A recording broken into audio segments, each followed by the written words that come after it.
एक कुत्ता जो कि 1 मिनट में 27 से 28 सांसें लेता है वो 10 से 12 साल तक जीता है। वहीं पर एक इंसान 1 मिनट में 14 से 15 सांस लेता है और वो 80 से 100 साल तक जीता है।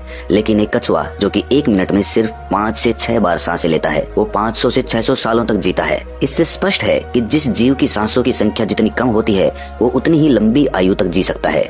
इसी चीज को समझकर हमारे पूर्वजों ने सांसों की संख्या को कम और उसकी गहराई को ज्यादा करने के विज्ञान पर काम करना शुरू कर दिया था, क्योंकि वो समझ गए थे कि इंसान को जीने के लिए साल या महीने नहीं बल्कि एक निश्चित संख्या में सांसें मिलती हैं और सांसों के लेने की गति को कम करके उम्र को लंबा किया जा सकता है। लेकिन सांसों के धीमा और लंबा होने की ये गति प्राकृतिक रूप से होनी चाहिए। जब हम सांस लेते हैं तो वायु प्रत्यक्ष रूप से हमें 3-4 स्थानों पर ही महसूस होती है: कंठ, हृदय, फेफड़े और पेट। मस्तिष्क में गई हुई वायु का हमें पता ही नहीं चलता। कान और आंख में गई हुई वायु का भी कम ही पता चलता है। श्वसन तंत्र से भीतर गई वायु अनेकों प्रकार से विभाजित हो जाती है, जो अलग अलग क्षेत्र में जाकर अपना अपना कार्य करके पुनः भिन्न रूप में बाहर निकल आती है। ये सब इतनी जल्दी होता है कि हमें इसका पता ही नहीं चल पाता। हम सिर्फ इतना ही जानते हैं कि ऑक्सीजन भीतर गई और कार्बन डाइऑक्साइड बाहर निकल गई, लेकिन भीतर वो क्या क्या सही या गलत करके आ जाती है इसका कम ही ज्ञान हो पाता है। यदि हम जोर से गहरी सांस लेते हैं तो तेज प्रवाह के साथ शरीर के अंदर बैक्टीरिया नष्ट होने लगते हैं। कोशिकाओं की रोगों से लड़ने की क्षमता भी बढ़ जाती है। बोन मैरो में नए रक्त का निर्माण होने लगता है। आंतों में जमा मल विसर्जित होने लगता है। मस्तिष्क की जागरूकता लौट आती है, जिससे स्मरण शक्ति दुरुस्त हो जाती है। न्यूरॉन की सक्रियता से सोचने समझने की क्षमता पुनः जिंदा हो जाती है। फेफड़ों में भरी हवा से आत्मविश्वास वापस लौट आता है। सोचें, जब जंगल में हवा का एक तेज झोंका आता है तो जंगल का रोम रोम जागृत होकर सजग हो जाता है। सिर्फ एक झोंका। कपालभाति या भस्त्रिका प्राणायाम तेज हवा के उस झोंके की तरह है। बहुत कम लोगों में क्षमता होती है अपने अंदर आंधी लाने की। लगातार अभ्यास से ही आंधी का जन्म होता है। 10 मिनट की आंधी आपके शरीर और मन के साथ आपके संपूर्ण जीवन को बदल कर रख देगी। आजकल अधिकतर लोगों की सांसें उखड़ी और बिखरी हुई रहती है, उथले पुथले रहती है या फिर तेजी से चलती है। लोगों को ये पता ही नहीं चलता कि उनकी सांसें किस प्रकार चल रही है। जब क्रोध का भाव उठता है तो सांस बदल जाती है, वहीं पर काम वासना का भाव उठता है तब भी सांस बदल जाती है। हमारे प्रत्येक भाव और विचार के साथ हमारी सांसें भी बदलती रहती है। इसके साथ हमारे खान पान और रहन सहन से भी ये बदलती रहती है। असल में हमारी सांसों का हमारे मन की स्थिति और हमारी शारीरिक अवस्था से सीधा संबंध होता है। पूरा योग विज्ञान ही सांसों को सही तरीके से लेने पर टिका हुआ है। तो अगर हम सिर्फ अपनी सांसों को सही तरीके से लेना सीख जाते हैं तो हमारा जीवन जादू की तरह बदल जाएगा। आज इस प्राचीन यौगिक कहानी के माध्यम से हम सांसों को सही तरीके से लेने का तरीका और सांसों के जादुई रहस्य के बारे में विस्तार से जानेंगे। बहुत समय पहले की बात है। एक ऋषि अपने आश्रम में छात्रों को योग, ध्यान और प्राणायाम की शिक्षाएं दिया करते थे। ऋषि खुद भी एक योगी थे। उन्होंने अपने कई वर्ष हिमालय की गुफा में साधना करते हुए बिताए थे, जहां पर उन्होंने बहुत से सूक्ष्म मानवीय आयामों को गहराई से समझा था और अब वो अपने इसी अनुभव और ज्ञान को शिष्यों के माध्यम से जन समूह तक पहुंचाना चाहते थे। एक दिन रात्रि के भोजन के पश्चात उनके आश्रम का सबसे बुद्धिमान और होनहार छात्र उनके पास आता है। छात्र के चेहरे को देखकर गुरु समझ गए कि उसके मन में कुछ प्रश्न उठ रहे हैं। गुरु के नजदीक पहुंचते ही छात्र ने उन्हें प्रणाम किया और कहा, गुरुदेव, मैं आपसे कुछ प्रश्न पूछना चाहता हूँ। गुरु ने मुस्कुराते हुए कहा, मुझे मालूम है, ये तो मैं तुम्हारे चेहरे को देखकर ही समझ गया था। पूछो, क्या प्रश्न है तुम्हारे? छात्र ने कहा, आप अक्सर कहते हैं कि योग, ध्यान और प्राणायाम का मूल आधार हमारी सांसें होती हैं और अपनी सांसों पर नियंत्रण पाते ही हम अपने मन और विचारों पर नियंत्रण पा लेते हैं। तो आज मैं आपसे सांसों के रहस्य और उसके यौगिक विज्ञान के बारे में विस्तार से जानने आया हूँ। ये सुनकर गुरु ने एक हल्की मुस्कान दी और फिर कहना शुरू किया, जैसा हमारा मन होता है हमारी सांसों की गति भी वैसी ही हो जाती है, या फिर जैसी हमारी सांसें होंगी वैसी ही हमारी मनोदशा हो जाएगी। यानी हमारी सांसों से सब कुछ जुड़ा हुआ है। जो हमारे भीतर घटता है वो भी और जो हमारे बाहर घटता है वो भी। हमारे जीवन में घटने वाली हर एक घटना हमारी सांसों से गहरा संबंध रखती है। मतलब कि अपनी सांसों की गति पर नियंत्रण करके अपने मन और विचारों पर नियंत्रण कर सकते हैं। अगर तुम किसी सच्चे योगी या साधक को ध्यान से देखो तो तुम्हें उसके चेहरे पर एक गजब का ठहराव दिखेगा। एक सच्चा योगी बुरी से बुरी परिस्थिति में भी खुद को स्थिर और शांत रख सकता है। एक योगी अपनी भावनाओं को नहीं दबाता, बल्कि वो अपनी सांसों पर नियंत्रण हासिल करता है और सांसों को नियंत्रित करते ही वो अपने मन पर नियंत्रण पा लेता है।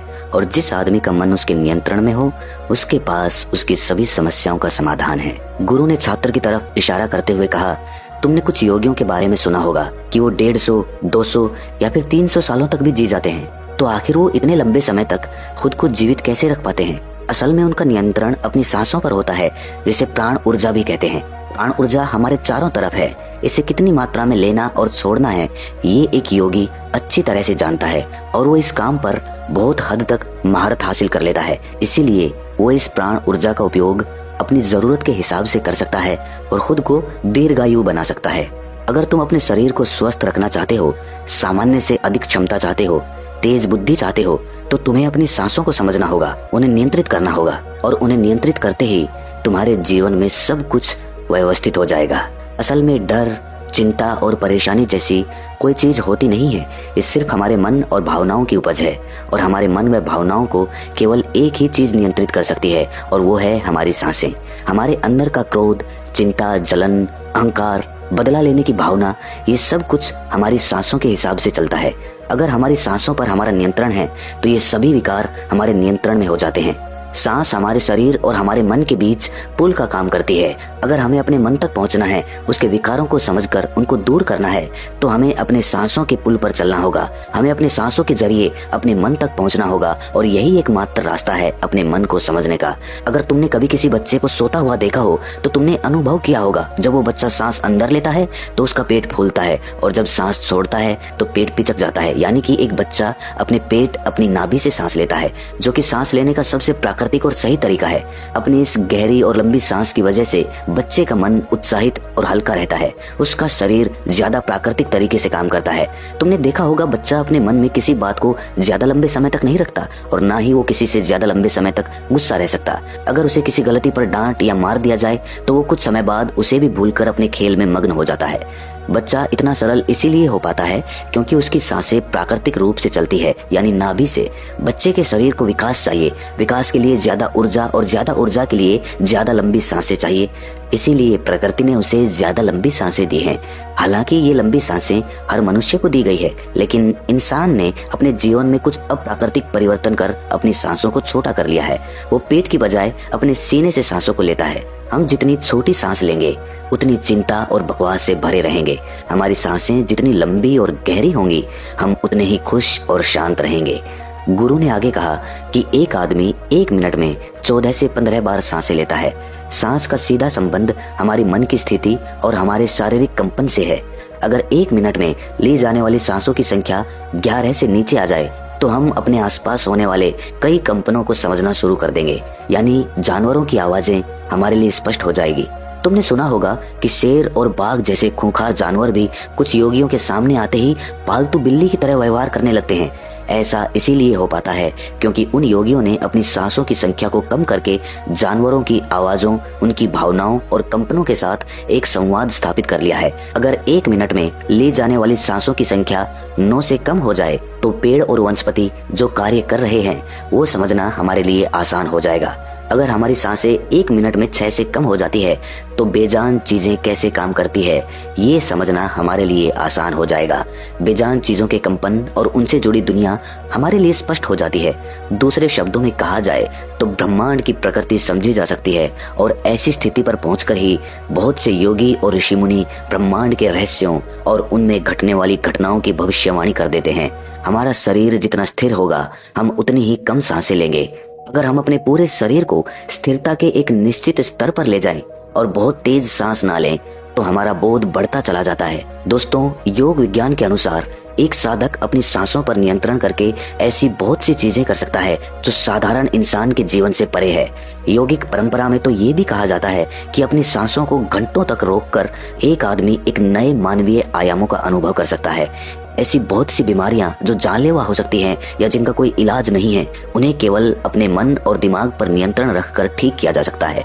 अपनी सांसों पर नियंत्रण करके व्यक्ति एक ऐसी मानसिक स्थिति तक पहुंच सकता है जहां जीवन में आने वाले उतार चढ़ाव उसे परेशान नहीं कर सकेंगे।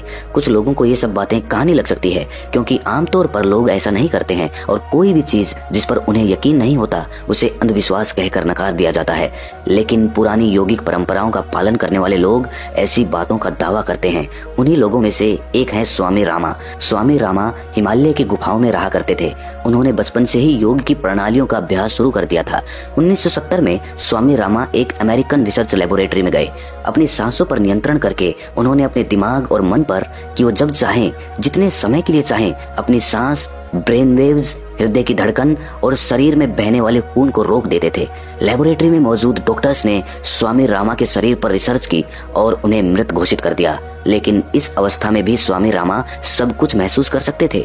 ये देखकर वहां मौजूद रिसर्चर्स की टीम दंग रह गई थी।